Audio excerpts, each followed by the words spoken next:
Welcome back to the Whispering Hour, where the world sleeps, and stories wake. Before we begin tonight's tale, don't forget to like the video, comment where you're watching from, and tell us what kind of stories you'd love to hear next. And subscribe, so you'll be here when the next story wakes. Now, let's begin. You are listening to the hum of a city that thinks it is finished for the night. Streetlights blink like tired eyes. Shops lock their teeth and turn their faces away. Most people have given up the sky and slipped under blankets. But there are wheels that keep turning. There are routes mapped by moonlight. There is a bus that runs while the city sleeps. They call it the midnight bus. No schedule on any website, no number on the transit map. It appears at the hour when ordinary routes go silent. It is a long bus, older than the new fleets, lacquered in a color that remembers rain. Its windows are dark glass that catches the city like a photograph. People make jokes about it in late-night forums. They say it takes you home. They say it takes you where you belong. They do not say what happens if you already think you are home. My first time I boarded because the street had been too cold to bear. I had missed the last tram and the sidewalk seemed to shrink under my feet. A lone figure waited beneath a bus shelter like a punctuation mark. He lifted his hand when the bus lights cut the darkness. The driver did not step out. The bus simply sighed and opened its front door like an invitation. I climbed the single step and smelled old fabric and lemon polish. The interior was lit with lamps the color of candle wax. Only a few passengers sat scattered like islands. A woman with a knitted scarf tucked her chin and slept with her mouth slightly open. An old man kept a paper bag on his knees and stroked it as if it held a small animal. A teenager in a hoodie tapped at a screen without looking at it. No one looked directly at me. No one asked me questions I had not prepared to answer. The driver sat behind a shield of glass. He wore a cap pulled low. When he glanced in the rear view, it felt less like a human look than a practiced memory. The bus rolled into the night with a quiet mechanical patience. We moved through streets that seemed familiar and not. Corners bent in ways street maps refused to show.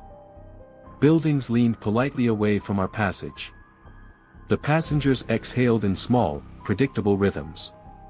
The city outside the windows became a film strip of lights. After a while I noticed the route was not following any city grid I knew. We passed neighborhoods I had never seen. We passed lampposts with names carved into their bases. Once, we crossed a bridge that I was sure had been closed years ago.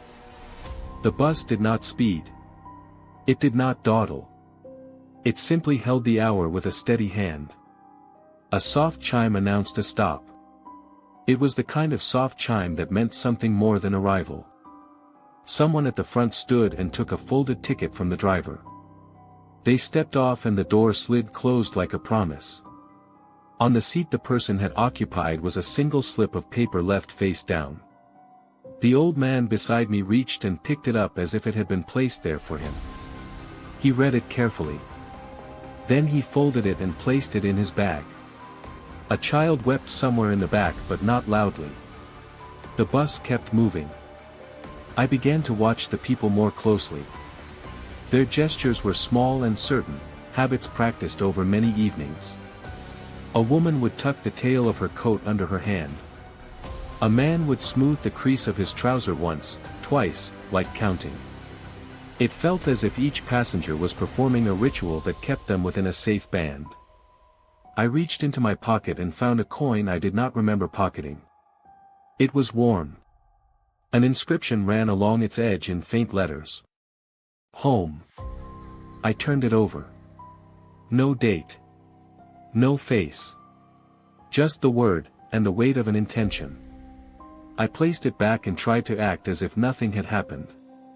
At the next stop, the teenager with the hoodie shuffled toward the exit and left behind a tiny paper boat on the seat. The boat bobbed in the light like a paper moon. The driver closed the door and drove on. A sudden rain began without thunder. It tapped the roof in a pattern as if someone upstairs were playing a piano. I felt the bus slow to a speed that let us all listen to the rain. From somewhere near the rear, a voice hummed a fragment of a song. It was a melody that felt like a name. Not my name. Not any name I could remember. But the sound threaded through the passengers like a gentle stitch. We all hummed in answer, small and unsure. When the bus passed under an overpass, the lights fell into a thinner band and the windows reflected us like glass turned to mirror. I kept catching glances of faces that belonged to no one I knew. They were ordinary and urgent and somehow ancient. At one stop a woman got on carrying a small cardboard box tied with twine. She sat across from me and placed the box on her lap as if it were a sleeping child. She looked at me once, and her eyes were the color of a rainy afternoon. She said, very softly, "Do you know why they come?"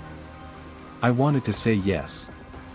I wanted to say that the midnight bus took those who were lost.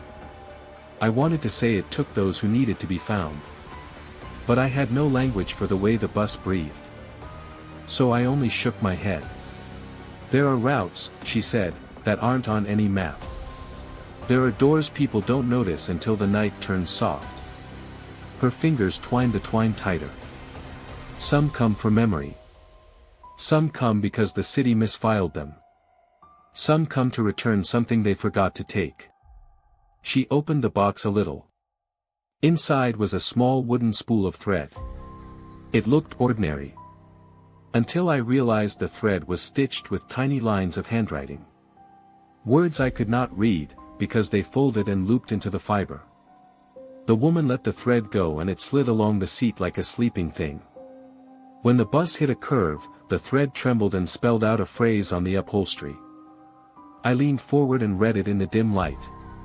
"Come home." She smiled and closed the box. A child behind us made a face and reached out to touch the seat where the thread had been. When their hand touched it, the bus sighed and the lights dimmed in a careful rhythm. I felt my hands cold in my lap. Something in the passenger's bag shifted and rang like a bell.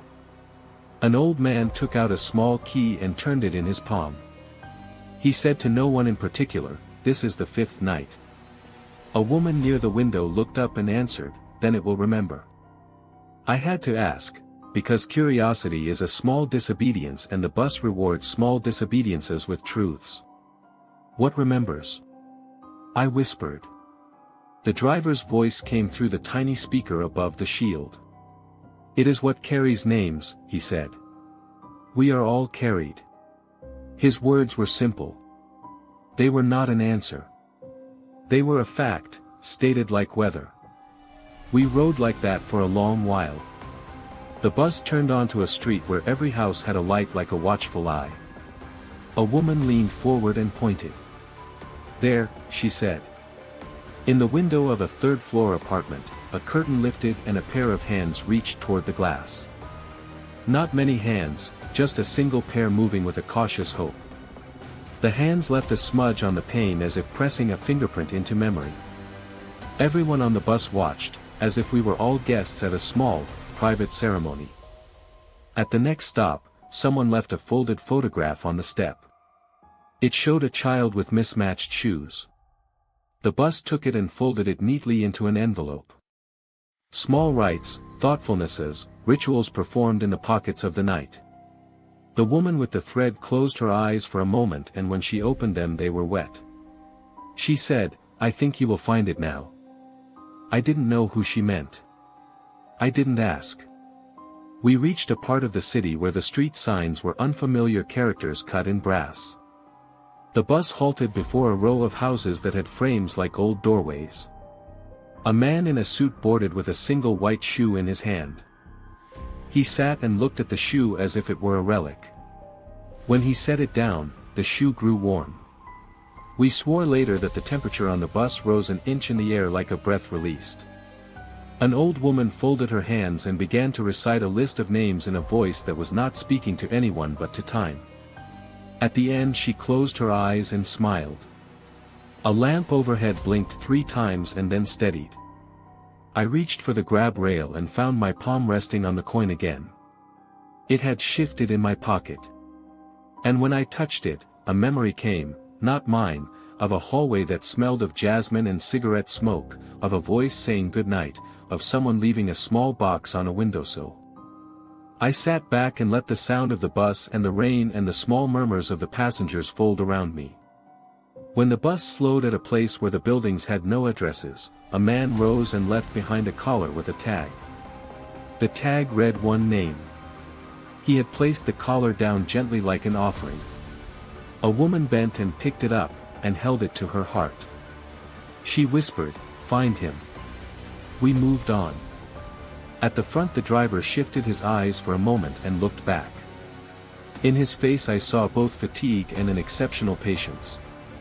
He turned the wheel as if guiding a single long conversation. We traveled on. The bus became a corridor of things left and things returned. At some point after midnight the city thinned farther and the streetlights changed to a satellite blue. A hush settled like a blanket. I realized that I was no longer a stranger, exactly.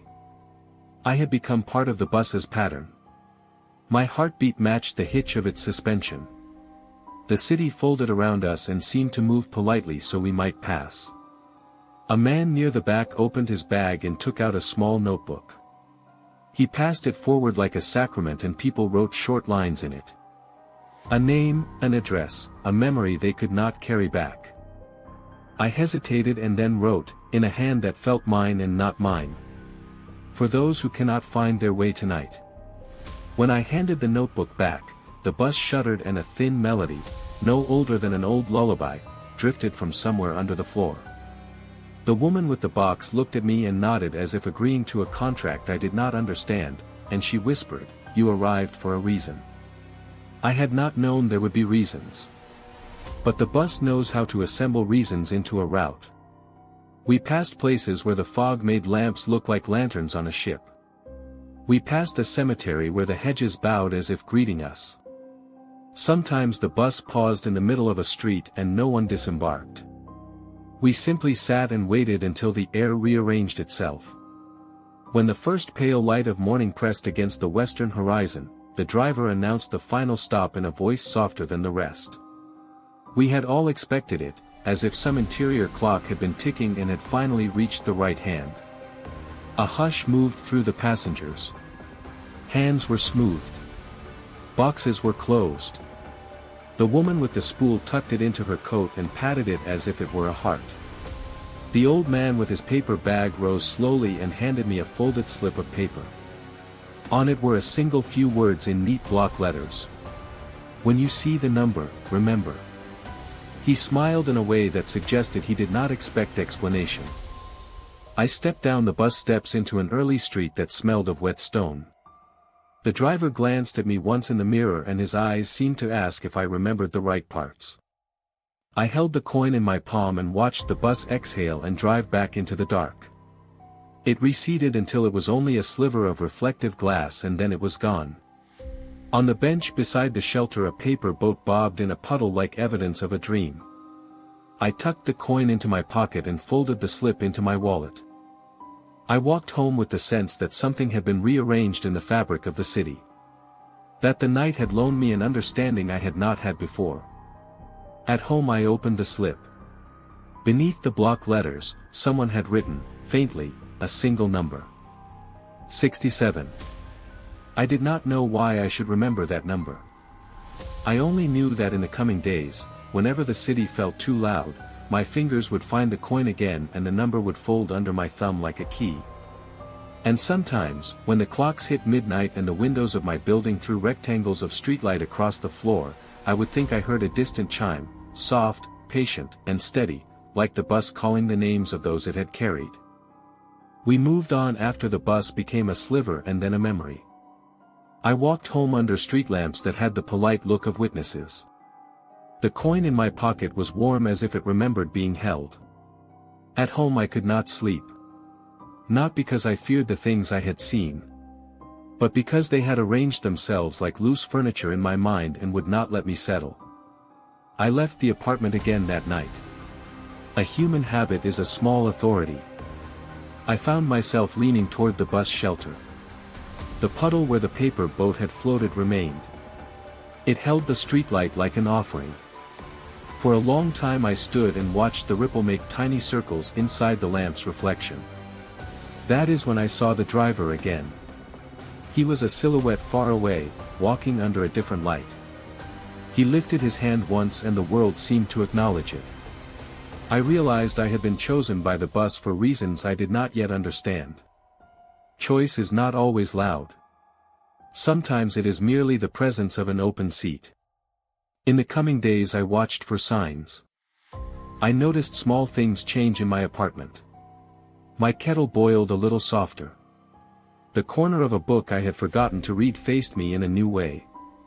A photograph had shifted almost imperceptibly on the mantel. When I slept, I dreamed of the bus's interior, lamps like candle wax, the hush of passengers practicing tiny rituals, the soft click of a coin on leather. I began to look at people differently.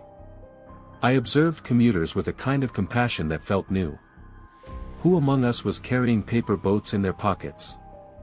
Who had a letter folded small enough to fit under a seat? On the fourth night after my ride I heard a sound I feared, an ordinary knock on the door. It was 3 soft taps. I opened and there was the woman with the spool of thread. She stood in the doorway like a person who had completed a long walk. Her eyes were clearer than before. "May I come in?" she asked. I nodded without hospitality. She sat and took off her coat slowly. Her hands trembled less. She smiled like someone who had returned something. "I thought I should find you," she said. "Find me?" I echoed. "Because you left something you didn't mean to on the bus," she answered. She held out a tiny folded paper. Inside were 4 words written in an exact hand. "You were chosen before you came." I felt a small click inside the place where my questions kept living. She told me then about the notebook the passengers passed. "There are rules," she said simply. "Not organized rules on paper. Rules like the way a church bell rings, not written, but understood. You cannot demand. You cannot unmake what has been made. You can offer. You can wait." She reached into her bag and drew a photograph, one I had seen in the window earlier, a child with mismatched shoes. "This was not his," she said. "It belonged to a father who forgot to leave it behind. He will find it when the road rearranges the house where he sits." She told me a story of a man who had been carried home by the bus 2 years before. He had boarded with pockets full of regret. When he stepped off, he found that a neighbor in his building had been waiting with a letter the man had once sent and thought lost. They spoke and the man's voice changed, as if repaired. "You see," she said, "the bus is not only transport. It is a conversation between those who give things back and those who accept returns." Her voice folded into the room like a soft curtain.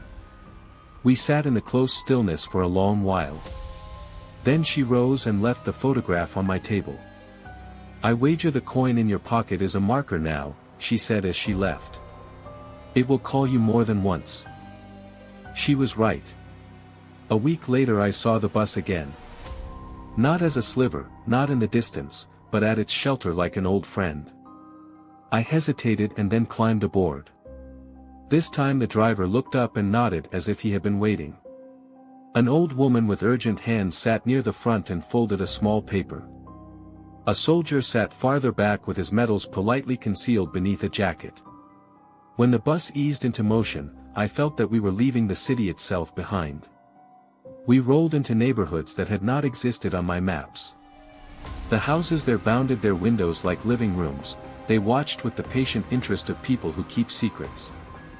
At one stop, a young man boarded carrying an ancient lantern. He sat and wound the lantern's wick with great care, though there was no need on the bus. On the seat beside him a small kitten purred though no one had fed it. The bus took us further into the night. We passed a railway that had been dismantled decades ago. A station stood with a clock that had never stopped. Its hands held a single number between them, 67. A chill found my spine. I looked down at the slip the old man had given me earlier. 67. I had not considered it significant until that moment, now it loomed like the number on a key. At the station a man with a letter in his hand stepped off. He placed the letter carefully on the bench and left without looking back. When we passed the station again, the letter had disappeared and the bench was smooth under the sky. The bus continued until a field opened that should not have been near the city, a small place of grass that reminded me of childhood summers, and a fence that needed mending. The bus slowed and then stopped. We rose and moved into the field. The air smelled like hay and lemon. An old woman sat on an appended box and offered cups of tea. We drank in silence and then the old woman began to speak. She spoke of a loop she had once been stuck in, a day repeated without end until a small object, an errant postcard, was returned and set the day free. The bus riders listened as if to a sermon. We carried the teacups back onto the bus. A child left behind a stuffed rabbit and contrary to how the night moves, the rabbit stayed on the seat when the bus moved again. It was not lost. It had chosen to remain. When we returned to the city's edges, daylight was a rumor. The bus stopped in a lane where a neighbor had hung a small laundry line and filled it with shirts that had names written on their cuffs. A man with a careful face walked by and recognized his name and began to cry with surprise and relief. We all watched as if witnessing a private miracle. When I stepped off the bus that morning, the pavement felt different beneath my feet. A seam in the city had been mended. I walked home and tucked the coin into a drawer beside a pen I used seldom. Days move with a strange economy after you stage a miracle. They ask for quiet and patience in return. The coin called again later that week. This time, the bus did not appear in the street. I found a note on my doorway. It said simply, "Come when the number calls."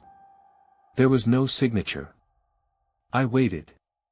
On the 7th night after the note, at midnight, someone left a small chalk mark on the bench where I had once sat.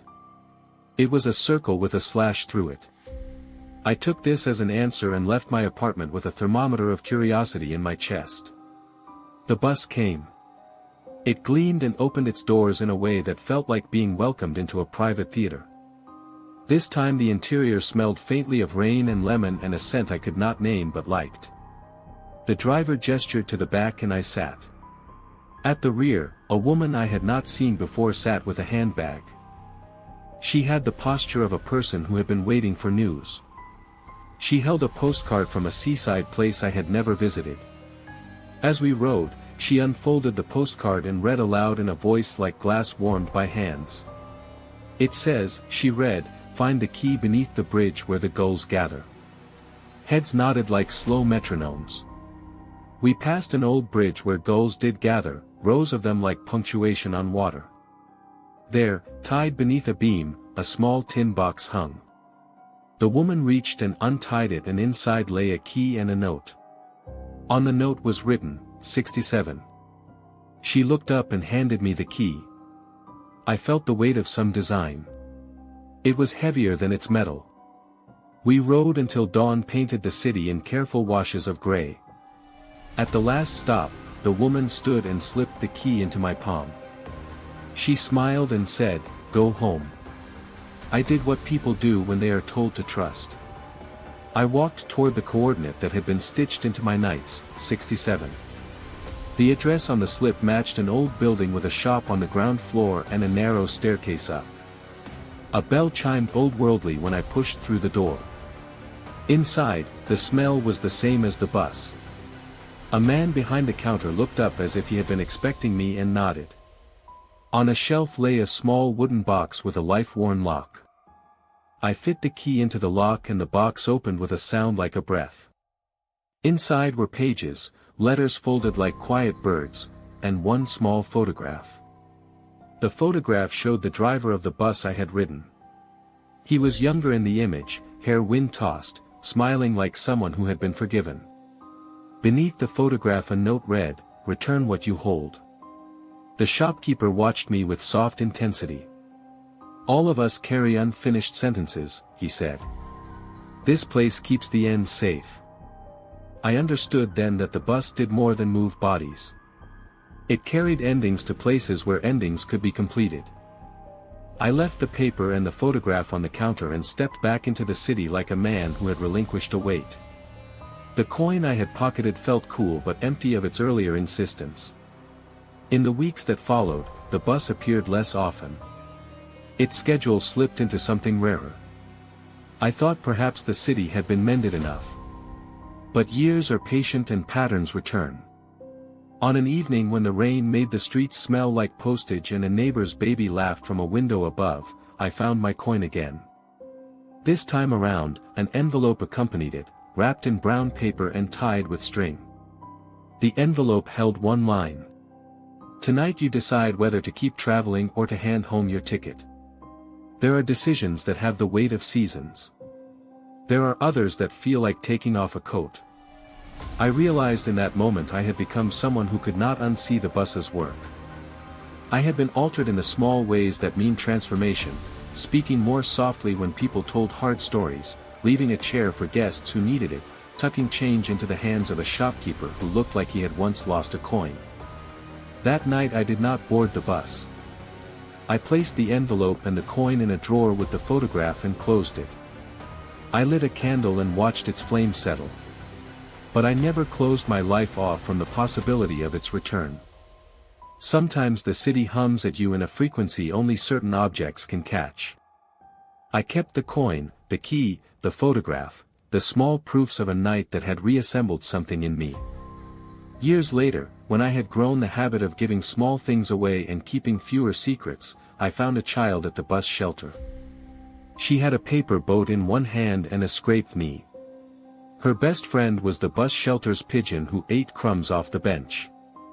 I sat beside her, and we watched the rain perform a quiet symphony on the asphalt. She looked up at me with an earnestness only children have and asked, "Did you ride the bus that goes where you belong?" I smiled and felt my pocket for the coin. "It's not a bus you ride to the end," I said, choosing my words with a care I had learned on other nights. "It's a bus that teaches you how to carry things home." She considered this and then handed me the paper boat. "Maybe you have carried enough," she said. I took the boat and placed it in my coat. On my walk home, a light rain began and the city smelled honest and salted. I passed the number 67 again in a small brass plaque on a lamppost. I touched it with a thumb that remembered. My life had been rearranged gently by a vehicle that runs while the world sleeps. I had been given a small education in mercy and return. And if you ever wonder if the midnight bus still runs, if there are routes mapped by moonlight that carry more than people, look at the night with patience. You might see a long bus that remembers how to hold regrets and return them to the places they belong. You might see a coin, warm in someone's pocket, that feels like a promise. Or you might only find a paper boat bobbing in a puddle and be happy to know someone else's story had a place to land. You're listening to The Whispering Hour. Another story begins. The streets were quieter tonight. Not dead. Not empty. Just quiet in the way tired cities get quiet. Like someone turning down the volume of the world. I felt the pull of the midnight bus. Hours before it arrived. Not a call. Not a sign. Just a gentle tug. Behind the ribs.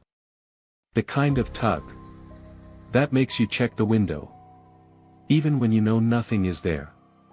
I stepped outside anyway. The pavement was damp. Streetlights flickered like shy candles. A cat watched from a low wall. Its eyes blinking slowly. As if it knew where I was going. The bus arrived. Without noise. No engine growl. No tire hiss. Just presence. A moving shadow. Turning into something solid. The doors opened. Warm light spilled out. The smell of old wood and lemon polish floated toward me. The driver nodded. Once. As if he had been waiting. He always looked the same. Calm. Certain. A man who knew more than he said. and said only what mattered. I boarded. The interior lights felt softer tonight. The seats looked older, as if they had absorbed years of stories. And were tired. But proud. Only a few passengers sat inside. A woman with a knitted shawl rested her hands on a paper package. A young man kept staring at his reflection in the window, as if hoping it would say something back. An elderly lady quietly folded a handkerchief again and again, until it was a perfect square. And a boy, maybe 12, scribbled names in a small notebook. Names. And nothing else. The driver closed the door. And the bus moved, like someone carefully pushing a memory back into motion. No one spoke. Silence traveled with us, like a polite passenger. We passed blocks I had never seen before. Streets rearranged themselves in gentle ways, the way a dream rearranges a room. Houses leaned closer. Street lamps bowed slightly, as if greeting an old friend. This bus was not following a city map. It was following something older. Something more precise. Something quiet. The boy with the notebook looked up. "You came back," he whispered. It wasn't a question. I nodded. "I guess the bus wanted me to." He smiled faintly. And wrote another name. When I leaned slightly to see, he angled the notebook away. "Not yet," he said softly. "These names need to stay warm before someone speaks them. Warm. Not safe. Not hidden. Warm." It made sense in a way I didn't want to understand. The driver turned left. Down a road I had never taken, even in daylight. As we turned, the woman with the shawl tightened her grip on the package. The paper crinkled, as if something inside shifted. She closed her eyes and exhaled slowly.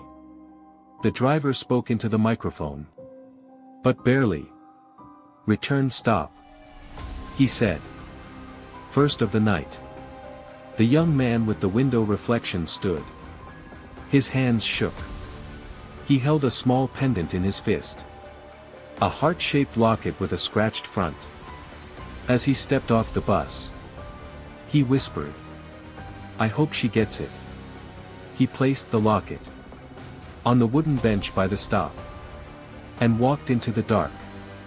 The bus did not move immediately. It waited, almost respectfully. Only when the night settled again did the bus breathe and roll forward. A few streets later, a soft chime rang. The sound the bus made when something important was near. The elderly lady with the handkerchief stood. She walked slowly to the exit, as if each step weighed a memory. She set the folded square on the seat beside the door. Before leaving, she whispered to the driver, "Thank you for remembering her name." The driver nodded, but the gesture held centuries. The door closed, and the bus felt lighter, almost relieved. We kept moving. The houses changed. Their windows glowed with soft, warm breaths. Street markings faded. Road signs tilted. Time felt loose. Unbuttoned. The woman with the shawl finally spoke. "Do you think?" she said softly. "The bus knows. Which of us is ready?" The boy with the notebook looked up. "It always knows," he answered. "It listens to names, the way the ocean listens to waves." The woman wiped a tear. She didn't mean to shed. "I've carried this too long," she whispered to herself. I asked gently, "What's inside the package?" She hesitated. Then. A letter. I never delivered. She looked out the window. I think tonight. The city wants it back. The boy's pencil paused. He turned a page. And wrote one name. Slowly. Carefully. Like drawing a breath. The driver made another turn. This one felt final. Waited. Deliberate. We approached a narrow lane. Lined with old stone walls. And lamps too dim to be useful. Unless you were walking. Toward something important. The bus slowed. This is your stop. The driver told the woman. How do you know? She whispered. He didn't answer. He didn't need to. She stepped out. Hugging the package to her chest. And vanished into the lane. Without looking back. The door closed. The bus exhaled. The boy wrote another name. The notebook glowed slightly. Under the lamplight. Where do names go? I finally asked him. When you write them down. He smiled. In the saddest. Kindest way. They go home. He closed the notebook. And hugged it to his chest. Everything goes home eventually. He whispered. Some things just need help. The bus hummed. The city shifted. The driver watched the road. As if it were a living thing. Telling him which way to turn. The night grew heavier. But softer. Like a blanket placed over someone. Who has finally fallen asleep. The bus rolled onward. Toward whatever return. Waited next. And I realized. This wasn't a route. It was a ritual. A ceremony of names. A quiet mending. Of the city's forgotten places. And we were just passengers. Helping stitch the night. Back together. The bus hummed like a small engine of mercy as we moved on. The city outside the windows was a slow film dissolving into softer frames. There was an odd clarity to the light, as if someone had polished the edges of things. I kept thinking about names. About the small syllables we carry that determine where we can sit in the world. The boy with the notebook had reminded me that the bus did not merely transport objects. It rearranged the ways people were held. We slipped past a laundromat with a blinking sign. Inside, shirts spun in a slow choreography. A man sat on a folding chair watching the spin like a small meditation. He had a watch that did not tell the correct time. He was waiting for a name to come back to him. We passed an alley where a cat had left a string of wet paw prints that led to a door no one owned. At the back of the bus, the young man with the window reflection hummed quietly. He fingered the locket in his hand and then placed it carefully in the crease of his palm. The driver guided the vehicle as if he were reading Braille, feeling the road with fingertips. We turned down a narrow lane lined with sycamores that shed small coins of pale bark. The bus slowed and then stopped in front of a house with a porch light that winked like an old friend. A woman stepped out and left behind, on the seat, a small leather-bound book. On the front in faded gold letters it read, Names I.O. The bus held its breath.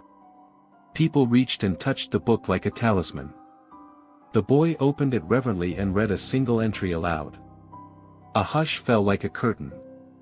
The driver tapped the wheel twice and the bus moved on. There is a ritual to these nights. It is not always solemn. Sometimes it involves laughter, a small, brittle sound that the city accepts as part of healing. Knitters trade yarn in the aisles. Mothers hum words into pockets. A man once taught a teenager how to fold a paper boat so the water would always keep its balance. We shared these small arts like passengers share umbrellas on the rare wet nights. At a crossing by a river I had once seen in a childhood film, a trolley car loomed and vanished before we could reach it. The boy dropped his notebook and it opened to a page where a name glowed faintly, Miriam. The woman with the scarf whispered, she used to sing the name like a charm. The driver did not ask questions. He only steered and listened. When we passed an iron gate with an address I recognized only from a postcard, a man boarded, no coat, shoes polished, carrying a small box wrapped in newspaper. He sat in the aisle and did not look at anyone. Once, in the soft hours of waiting, he tapped the box and a small bell sounded from inside, the tone high and clean. I felt that bell reach into me like a hand. A memory rose, one not mine, a bench under a plane tree, a hand pressing a note into a palm, a promise said too softly.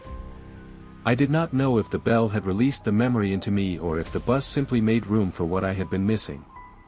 At another stop, a boy climbed aboard with a paper plane tucked in his shirt.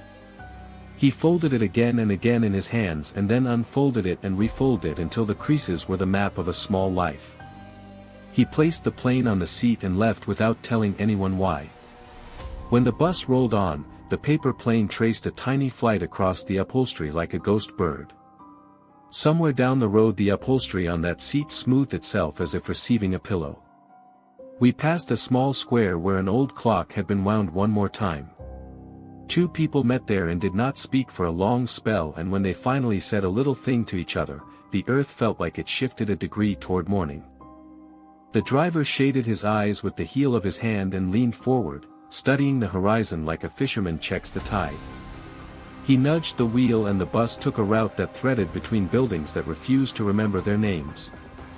At the back of the bus, the man with the stems looked at me and said, "Once, I left a pocket watch on a bench by accident." His hands trembled when he remembered. "The watch had belonged to my father," he said quietly. "I thought losing it meant losing him again." The bus brought it back with a note, "Left where you always sat to think of him." He closed his eyes like a person measuring grief with a hand. People ride this route with pockets full of edges. They are not sure which one to use, so they hand them to the bus. There is a silence that escorts each item inside. The bus is an institution of return, a post office for small mercies. As we moved through a neighborhood of narrow tenements, a couple boarded with a basket of bread. The driver welcomed them with a word I could not hear clearly, and they sat with their fingers interlaced. They had eyes like people who had been given a second cup of tea. They placed the bread on the seat between them and shared tiny bites, feeding each other like a ritual of apology. Across from them a woman took out a paper fan and fanned the air with a rhythm that looked like prayer. I had not realized how many ways people learn to soothe themselves until I watched these gestures in the lamplight. At some point, the bus slowed to a near stop beneath a willow that dipped its leaves into a shallow pool. A man in a conductor's hat leaned out and shouted the name of someone I had never heard. It sounded like moss. Like the hush you hear in a cathedral. A woman standing on a bridge below looked up and pressed her palm against the rail. She was waiting for something to decide to happen. We waited too. Not impatiently. Just present. The driver reached into the glove compartment and took out a folded map of a neighborhood that had not existed in the city for 20 years. He handed it to the boy with the notebook. "Find where they kept their promises," he said. The boy studied the map like it was a lesson. He traced a finger along a path and then closed his eyes. When he opened them, he wrote a name with a hand that did not tremble. The bus pulled forward as if the map had been a compass. At the next stop, an old woman in a shawl disembarked with a small parcel. She walked slowly toward a stoop where an elderly man sat waiting. They embraced like people who had been borrowing time from each other. I felt the bus's interior fill with the warmth of their reunion. The driver did not look my way, but I sensed that he had allowed the night to arrange itself. A bell somewhere in the distance rang with a clean, mild tone. The passengers hummed softly, each in their small key, and the boy turned another page in his notebook. The man with the box, who had not spoken, opened it very carefully when we stopped at a place where the trees arched like hands. Inside the box lay a single glove. Not a pair. Just the one. He lifted it and placed it on his hand as if putting on a memory. When he did, His shoulders eased and he stood as if unburdened from something he had been carrying for years. Outside, a lamplighter came and lit a street with the slow, practiced movements of someone who has met the dark many times. We watched as his match caught and the light swung into life. The bus moved on. I thought of the times we misplace small things that define us. A locket. A scarf. A word said too late. On the midnight bus, there is a chance some of those things will find their place again. At 3 in the morning, the driver made a small announcement. Anyone who wishes to leave a note may do so now, he said. A tradition, I supposed. People reached into pockets and found folded scraps, notes given to the bus like votive offerings. One by one they placed their slips into a small brass box fastened beneath the driver's seat. The box clinked softly as each confession was dropped in. I scribbled a short line myself, something about gratitude, and slipped it into the slot. I felt oddly lighter as I did. There is power in giving things back. When you unhand an object that has been heavy with memory, the load on your chest loosens. The bus took us through a district of faded murals. Faces painted in layers, each portrait holding a different expression in each coat. A painter boarded with stained fingers and left a tiny canvas behind. It was a portrait of the bus at night. Her brushstrokes were soft and patient. I loved the way she had rendered the light. Somewhere along the route a child left a box labeled Lost Pencils. Inside were sharpened points and a note that read, "For the hands that draw the maps back home." At a stop near an old bookbinder's place, a man stepped on with a strip of paper wrapped around his wrist. He had ink under his nails and a smile that had once been used for many small kindnesses. He placed the strip on the window sill, and the bus stilled as though listening to a name being read from a scroll. When the bus reached the night's deepest hour, an event occurred that felt like the crest of a small wave. The driver pulled the vehicle into a narrow court that smelled of jasmine. At the center stood a circular fountain. Around its edge sat people who had been waiting. They clapped the small objects they had carried all evening on their knees, books, keys, buttons, a scarf, like instruments in a slow orchestra. The driver stepped down from his seat and, for the first time, unbuttoned his coat. He walked among them and spoke names. He lifted a key and said the name written on its tag. He picked up a spool of thread and read the stitch of a last line. When he pronounced the names, the objects on the fountain responded, tiny vibrations like applause, and then, one by one, they gave a small sound and fell silent as though settling. A woman who had been clutching a silver locket finally opened it. Inside was a photograph of a man she had loved. She pressed it to her chest and wept quietly, but the tears felt clean. The driver returned to the bus and took his seat, but he did not look like the same man who had driven earlier. He looked lighter. He had done something the road required. When the bus moved again, dawn was hanging like a promise on the edge of the world. People stirred and prepared for exits as if getting ready to wake from a good dream. I too felt the urge to step down. At my stop the driver watched me with the same soft steadiness and said, "There are people tonight who will not have to look for what they have lost." I stepped off into a morning that smelled like bread and rain.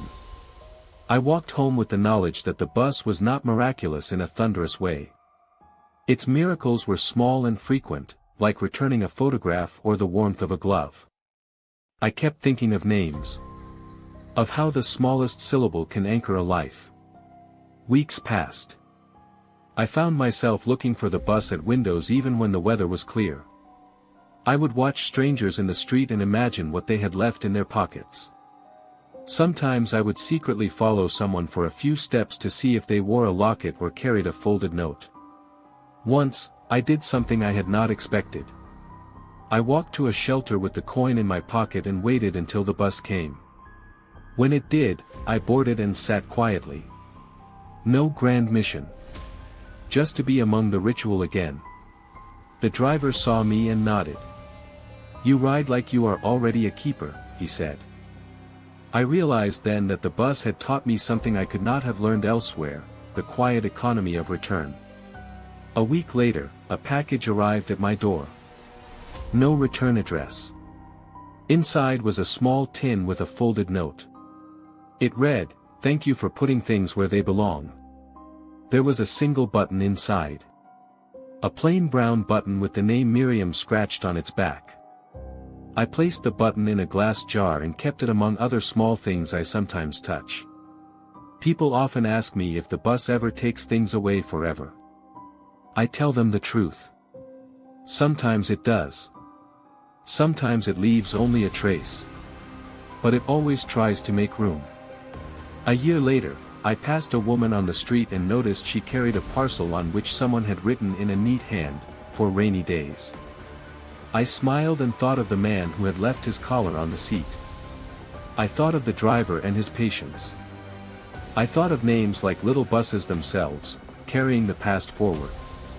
If you ever find your fingers tracing a coin you do not remember pocketing, if a number arrives written on a folded slip of paper, if a paper boat bobs in a puddle and waits to be noticed, consider it an invitation. The world has routes for returning things. Sometimes, if you are lucky, you will meet the driver who knows just the names to say. He will guide the wheel like a person who can hear the world's soft undoing. And you will learn, as I did, that home is often a small, patient work. You're listening to The Whispering Hour. Another story begins. The first thing I noticed that night was the silence. Not the usual quiet that covers the city after midnight. This was different. This silence felt aware. Like the dark itself was standing still, waiting for something to move first. I wasn't planning to ride the midnight bus again. I told myself last time had been enough. But some nights don't ask for permission. They just pull you out of your home and into whatever story is waiting. The air outside felt dense, like the atmosphere had thickened by one invisible layer. It wasn't cold, but there was a strange heaviness to it, as if the city was holding its breath. And then I saw the bus. It didn't arrive with headlights, didn't roll up with engine noise. It simply appeared at the end of the street, like it had always been there, and I had only now noticed it. The doors opened the moment I stepped closer. No announcement, no signal, just a quiet invitation. When I climbed in, warm air wrapped around me, soft with the smell of old fabric, and a hint of dust. It felt familiar, safe, even. But the moment the doors closed, I realized something was different tonight. The bus wasn't empty. And it wasn't normal. He was there. Third row. Right side. A man sat perfectly still. So still he looked sculpted. Head lowered. Hands folded in his lap. Back straight. Shoulders locked. He didn't move when the bus shifted. Didn't turn when the doors hissed. Didn't react when I walked past him. He didn't look up. Not once. There was something painfully unnatural about a person that still, even breathing has a rhythm. A rise. A fall. A pulse of life. But he had none of it. It felt like sitting close to a picture of a person instead of a person. A few other passengers were scattered around. A woman near the window kept glancing at him, twisting her ring in circles, like she wanted something familiar to anchor her. An older man in a long coat chose a seat as far as possible from the silent passenger. Even the driver didn't look at him through the rear mirror. His eyes stayed locked on the road, with a stiff concentration I hadn't seen before. I sat down quietly, trying not to stare. But it was impossible not to notice him.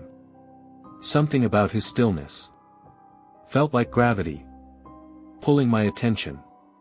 Even when I tried to look away, Outside, the city light stretched into long, blurred lines. As we left familiar blocks behind, the bus hummed like a heartbeat made of metal and memory. Then, the boy with the notebook, the same one from the earlier rides, slid into a seat near the back. He carried that little brown notebook, like always, holding it against his chest, as if it was fragile. He glanced at the silent passenger. Then again. And every time, his expression grew more unsure. Finally, he whispered to me, his voice barely more than breath. "He wasn't here before." I turned. "What do you mean?" The boy shook his head slowly. "He wasn't on the bus yesterday. And last night was normal. But tonight, he appeared." I frowned. "He got on at some stop, right?" The boy pressed his notebook tighter. "No. No one saw him board. He was just there." A shiver ran across the aisle. I didn't want to believe the boy. Kids see strange things sometimes. But the way the passengers were shrinking away from that third seat, the way the driver's shoulders tensed every time the bus turned, the way the entire atmosphere felt pulled taut, it was hard to dismiss. The bus turned sharply, gliding into streets that looked older than they did 2 nights ago. Alleys with peeling walls, lampposts that flickered, as if thinking too long between breaths. The silent passenger didn't sway, didn't adjust, didn't blink. The woman in the window seat whispered, "Is he sick?" Her voice cracked with something warmer than fear, something like pity. The driver responded quietly, without turning around, "No. He's remembering." The older man with the coat spoke up. "Remembering what?" The driver's hands tightened on the wheel. "His name." The word hung in the air, like frost. Passengers leaned back, eyes wide, unsure whether the driver was joking or telling a truth. Nobody wanted. The boy swallowed. "He doesn't have a name, does he?" The driver didn't answer. His silence said enough. The bus dimmed. For just a second. Lights flickered. Windows darkened. As if something outside leaned close to see in. When the light steadied, the silent passenger shifted. Only slightly. But enough for everyone to pull in a sharp breath. His fingers twitched. A small, unnatural jerk. Like something tugging a string beneath the skin. Then another twitch. Then stillness. Passengers froze. Even the sound of breathing felt too loud in that moment. The driver whispered to himself. Words meant only for him. But the bus was too silent to hide anything. "He's waking up." The woman clutched her pendant. "From what?" The driver turned a corner, eyes tight with worry. "From forgetting." The boy stood, almost without realizing it, staring at the silent passenger, as if caught in a pull he couldn't break. His voice trembled. "He's searching for it. The name. His name." The bus shook, as if the words themselves had weight. The silent passenger lifted his head, just a fraction, and the motion felt like the entire night shifted with him. His chin rose slowly, painfully, as if each movement was learning how to exist. A scraping inhale slid from his throat. A sound so hollow it felt like something breaking open. He whispered something barely audible. Not a word. Not a breath. A broken syllable. Like language struggling to rebuild itself. The lights sputtered. The driver slammed his palm against the dashboard. Don't let him finish it. The boy gasped. Pages of his notebook fluttered open. A loose sheet slipped out and skidded across the floor, as if blown by a wind that didn't exist. Passengers bent forward, staring at the silent passenger with wide, horrified eyes. His head lifted more. His face inched toward the aisle light. His lips parted, ready to speak again, ready to finish the name. The bus engine rumbled, like something waking up underground. The boy shouted, "Stop him!" But the silent passenger was already lifting his face, already shaping the next sound, already breathing in to finish what he had begun. The moment the man's lips moved toward the finishing syllable, the bus felt smaller, as if the night itself had folded in on us. It was an odd pressure, not physical, but moral, like standing inside a room where everyone knows the next thing to say will change everything. People pressed their palms against their knees. Someone began to pray without words.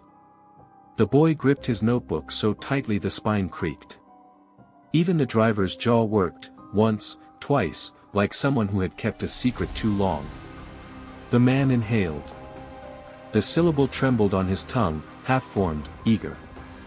It was a sound that wanted to be whole, that wanted to claim a shape and anchor itself to the world. When a name anchors, it tends to pull everything with it, the past, the cracks in years, the histories people keep folded. The bus smelled suddenly of old paper and rain and something metallic, like the scent just before lightning.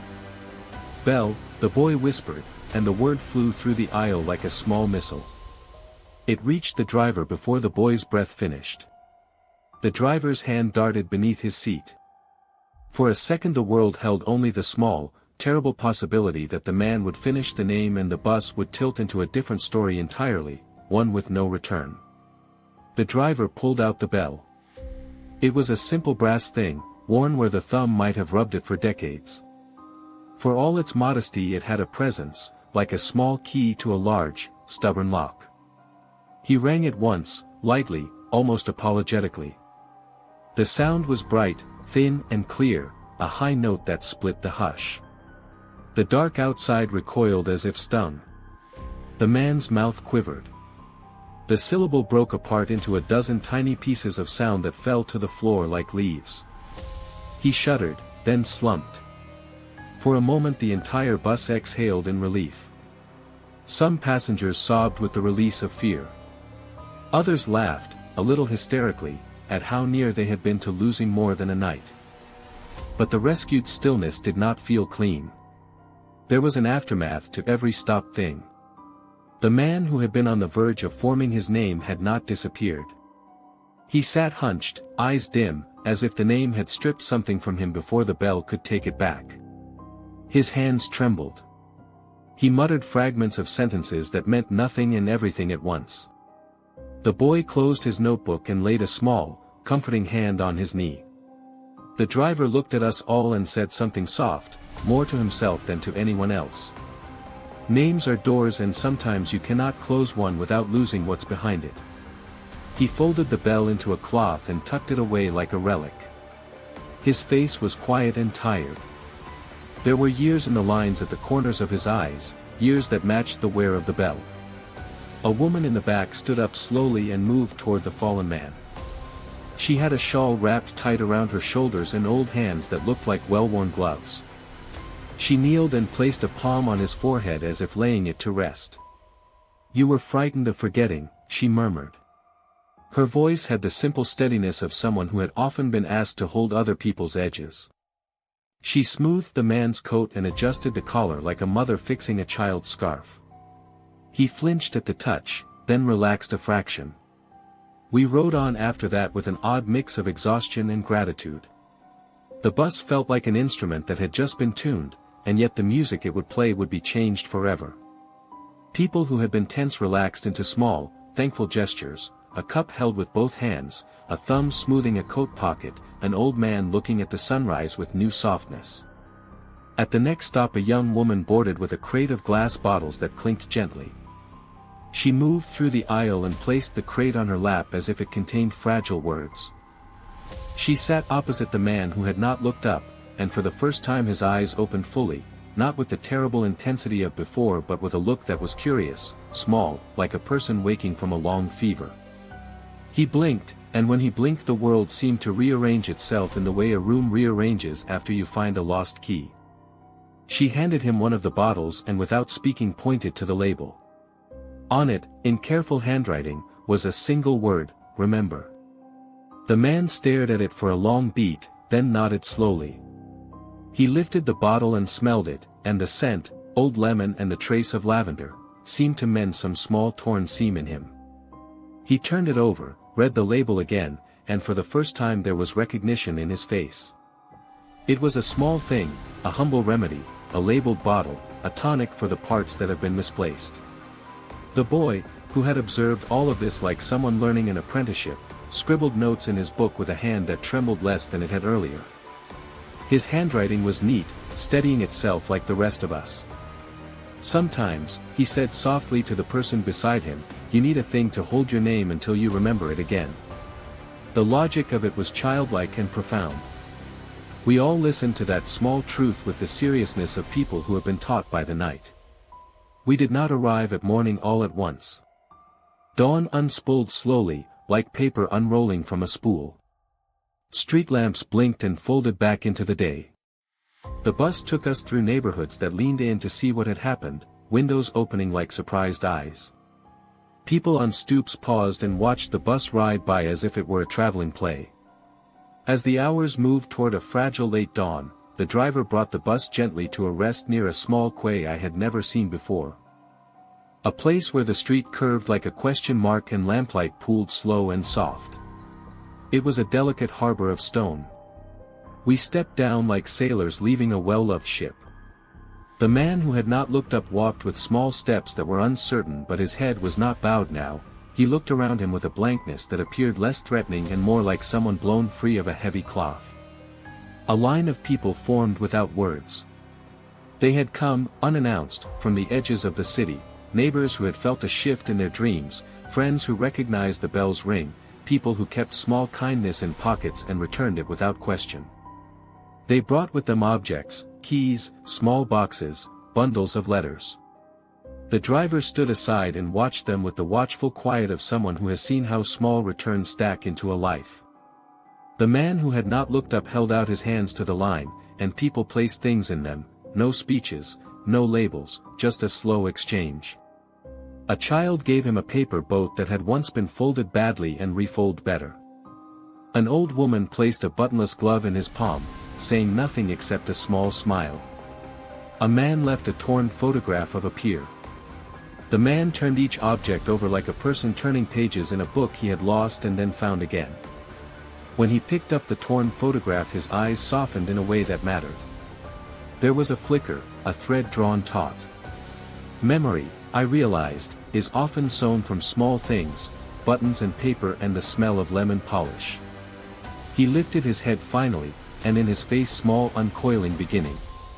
He said nothing, but he did something else. He looked around deliberately, as if counting faces, not names yet, but faces that might help him piece the name together later. The driver walked up to him and without formality, without fanfare, spoke a single line, as if rehearsed for times like this. "You are returned where you belong," he said.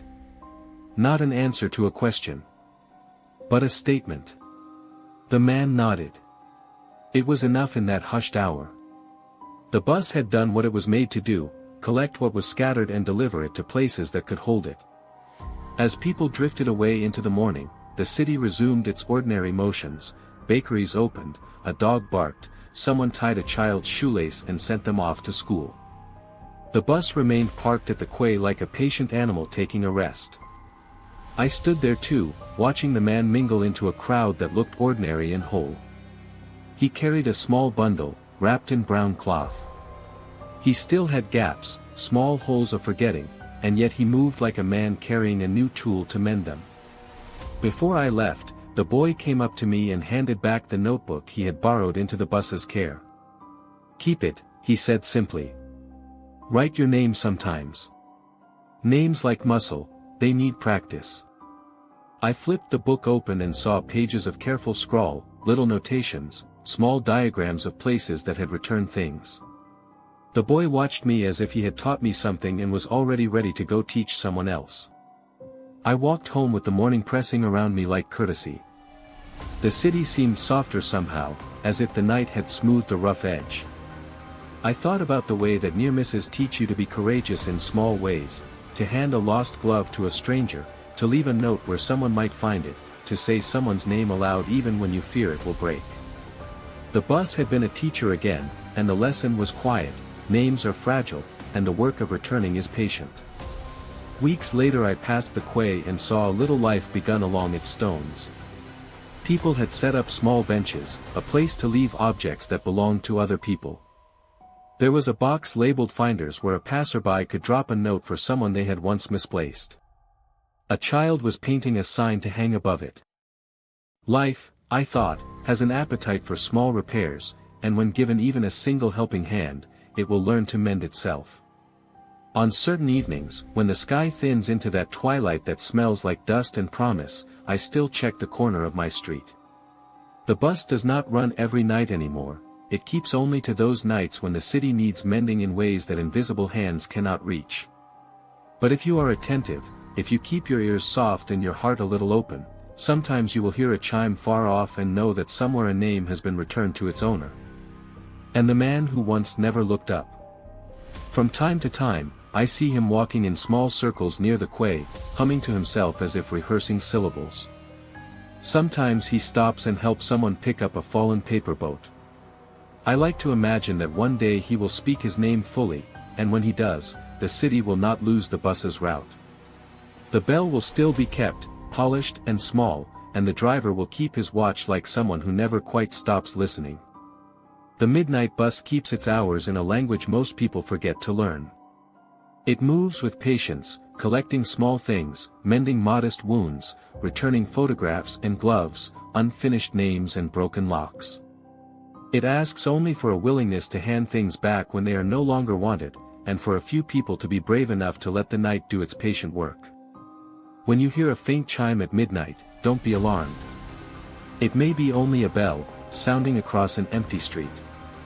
Or it may be the bus, whispering through the city, calling names into a net that will someday bring them home. If you are one of the people who sees it, who finds yourself standing at the shelter with hands in pockets and a little object you no longer need, put it on the seat and trust the route. The midnight bus has been teaching this city for longer than anyone remembers. You're listening to the Whispering Hour. Another story begins. The rain started earlier than usual that night. A thin, silvery drizzle that made the streets look polished. As if the city had wiped everything clean. Before letting the dark settle in. I wasn't planning to ride the midnight bus today. But sometimes the night taps you on the shoulder. With a kind of quiet insistence. The kind you don't argue with. When I stepped outside. The air smelled of wet iron and warm pavement. The fog was low, slow, thoughtful. And the world felt softer around the edges. Then, like a memory drifting back from a forgotten corner. The midnight bus came gently into view. It didn't roar. It didn't pull up with flashing lights. It simply arrived. Like a thought you didn't expect. But suddenly understood. The doors opened the moment I approached. Like they had been waiting specifically for me. Inside, the warmth wrapped around me. In that familiar, tender way. Carrying the faint scent of old books. And the trace of rain-soaked leather. A few passengers were already scattered across seats. Quiet and inward-looking. A young couple whispering to each other. An old man holding a newspaper that trembled with his hands. A student with headphones off. But still sitting like he expected to hear something. But someone new caught my eye. Seat 11. Right by the window. Halfway down the aisle. A girl. Probably 16 or 17. Sitting with her knees pulled up to her chest. Arms wrapped around them. Chin resting gently. As if she'd been there for a long time. Her hair was dark. Wet at the tips from the rain. Her shoes left tiny droplets on the floor. And her eyes. Her eyes weren't looking at the window. Or the aisle. Or her hands. They were looking at something. Farther away. Than this world. Something she could see. And we couldn't. The driver glanced at her. Through the mirror. Just once. And his expression tightened. With a strange mixture of recognition. And sorrow. That was the first sign. Something was wrong. I walked past her slowly. As quietly as I could. But she didn't blink. Didn't turn. Didn't respond. She was breathing. Slow, steady. But her stillness felt heavy. Like she was listening. To something only she could hear. The boy with the notebook. Slipped into the seat behind me. He leaned forward just enough. For his voice to reach my ear. She boarded yesterday. He whispered. But she didn't get off. I froze. What do you mean she didn't get off? The boy swallowed. Nervous fingers tapping his notebook cover. No one saw her leave. The bus reached the last stop. Everyone stepped out. But she stayed. Seat 11. Same position. A chill crawled beneath my skin. And the driver allowed it? The boy's voice sank even lower. He didn't see her. I turned slightly. What? The boy nodded slowly. Eyes wide. As if still trying to believe it himself. He swears that seat was empty. He paused. But I saw her. I saw her sitting just like she is now. I looked back toward seat 11. The girl hadn't moved. Not even a shift of weight. Not a blink. Not the smallest reaction. To the bus rumbling beneath her. Her face was calm. Not sad. Not frightened. Not blank. Just, far away. The couple at the front whispered nervously.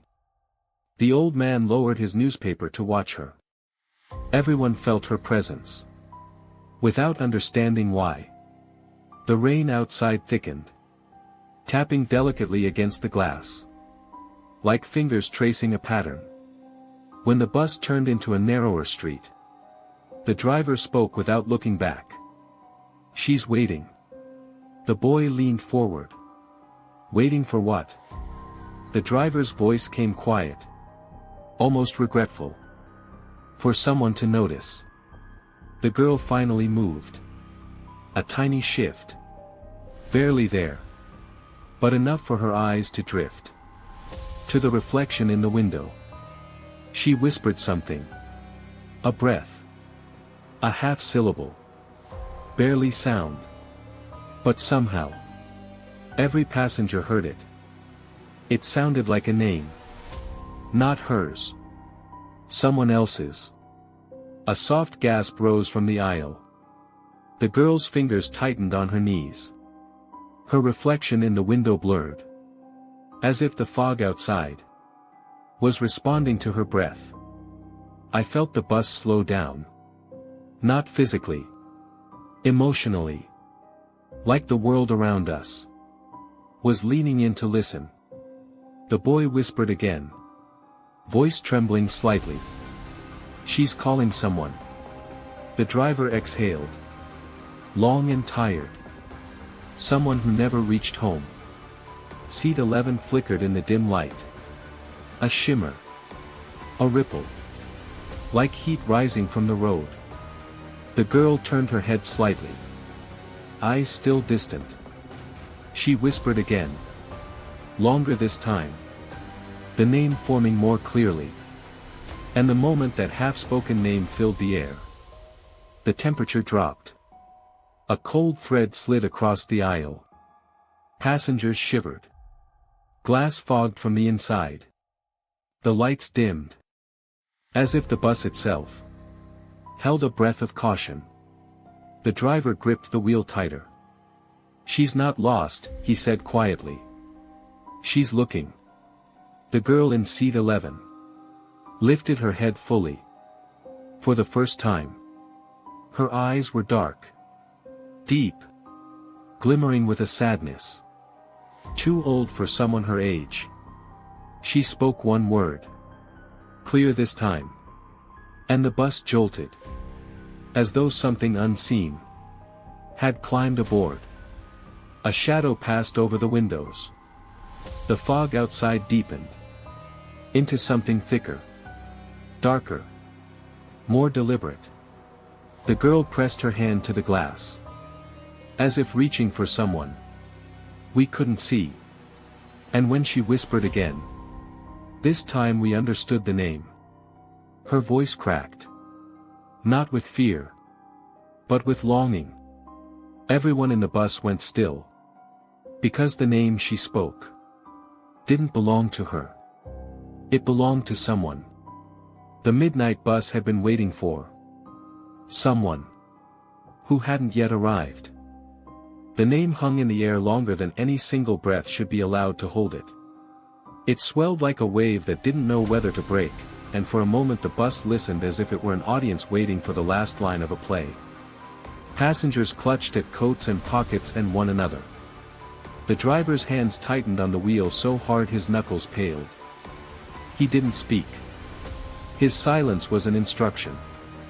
The boy with the notebook stared at the girl as if trying to read the sound that had escaped her lips.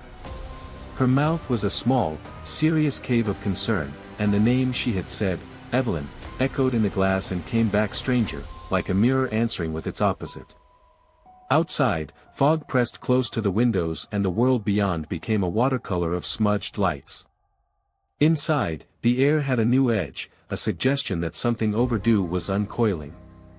The girl's fingers left tiny wet marks on the glass where she had laid them. Her breathing was shallow but steady, like someone holding an old tune in their chest. She looked at us when she could, and when she did there was a certainty in her face that wasn't childish at all, rather, it belonged to someone who had practiced wanting. "Evelyn," she said again, softer this time, as if the name itself might be fragile. No sound answered. But the bus moved like a body that has been surprised into waking, a gentle lurch forward, a turn down a lane that felt like another's memory. The driver guided the bus with an old man's patience, weaving through streets that had been drawn from folded maps. He pulled the bell from under his seat and kept it with his thumb as if feeling for a heartbeat. We rode like that for a while, the girl whispering names now and then, not all of them target, not all of them coherent, like a stream of half-maps that led to something only she and whatever she called knew.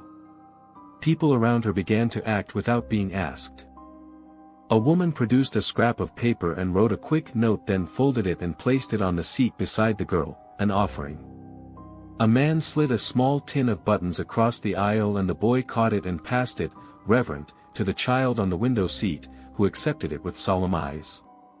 A woman with a thermos poured a small cup of tea and set it at the girl's knees. The city has ways of being kind when it understands a job to be done. As the bus slipped deeper into the parts of town that keep their secrets in basements and behind hedges, the windows reflected faces more than the outside. We saw ourselves returning, a community engaged in a private work. Halfway through a long green stretch where streetlights fell like sleeping suns, the driver signaled a stop that the map would never have approved.